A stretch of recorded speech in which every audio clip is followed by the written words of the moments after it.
I think one of the most interesting concepts in the entire Old Testament is the fact that in Hebrew the words wait and hope are the same. They have to do with what I look for, what I'm hungry for, and yet what I have to do at the same time in order to get to that particular place. And boy, that's hard. That's hard to practice. In these days and these seasons of wondering exactly what God is about, considering what it is that I'm supposed to do in the middle of all of these things, it's so very helpful to remember that being willing to wait on more than my own thoughts or more than my own processes or even my own expectations and practices in past years, being willing to wait on the Lord is where hope starts.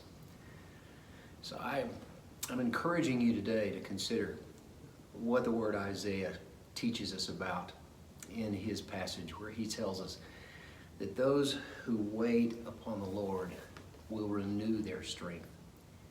They will mount up with wings as eagles. They will run and not be weary. They will walk and not faint. That passage has a lot to do with simply being willing to consider God's pace, God's time, God's way. You and I are in the middle of a season where we're constantly in need to remind ourselves that we need to be sure that we don't get out on ahead, we wait on Him. That we don't despair at our inability to understand or handle everything ourselves, but we wait on the Lord. And then what we wait on is not simply something that will do everything for us, but something that will renew the strength that God has given us to be who He's called us to be. Whether that means mounting up with wings as eagles, or running and not being weary, or simply walking and not giving up. So if you're getting weary, there is strength to not faint, but to continue in the middle of all of this. Wait on Him, place your hope in Him, and join all the rest of us.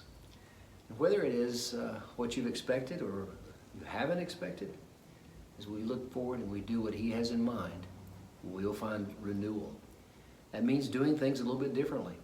We're trying to plan a series of meetings to try to be helpful to you in every way. We're trying to plan a business meeting as a church and do that online, do that with live streaming, figure out a way to do that to involve you if we possibly can in the early part of August.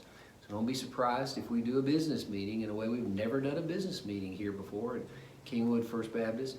Don't be surprised if we try to involve you in ways that are new and creative and different, that start to become a little bit more like what the normal is. And don't be surprised if there are ways for you to settle back into playing a role which you've played in the past and to expect God to do things that only God can do. This weekend we're doing a camp with students, online in a sense, and also up here as a church. We're doing camp not by going away, but by staying here in the building, using these buildings for His glory. We're going to have 100 or more teenagers together, not because we want to do large gatherings, but simply because trying to be a source of hope for our teenagers, trying to be a source of gathering together. They've been gathering on Wednesday nights, over 50 of them, just praying together. Imagine that, calling for a prayer gathering with students and finding that many that simply want to pray. So you can sense what their hearts are, and you can sense how wonderful it will be to gather them together and to watch what God would do. We're doing our best to support and to be as safe as we possibly can be, cleaning as often as we can, just giving opportunity for God to move in the lives of students and of adults. What does that mean for you? That means that you, with me, wait on the Lord, place our hope in the Lord, look forward to the renewal of our strength, and confident that we won't go weary as we walk with Him.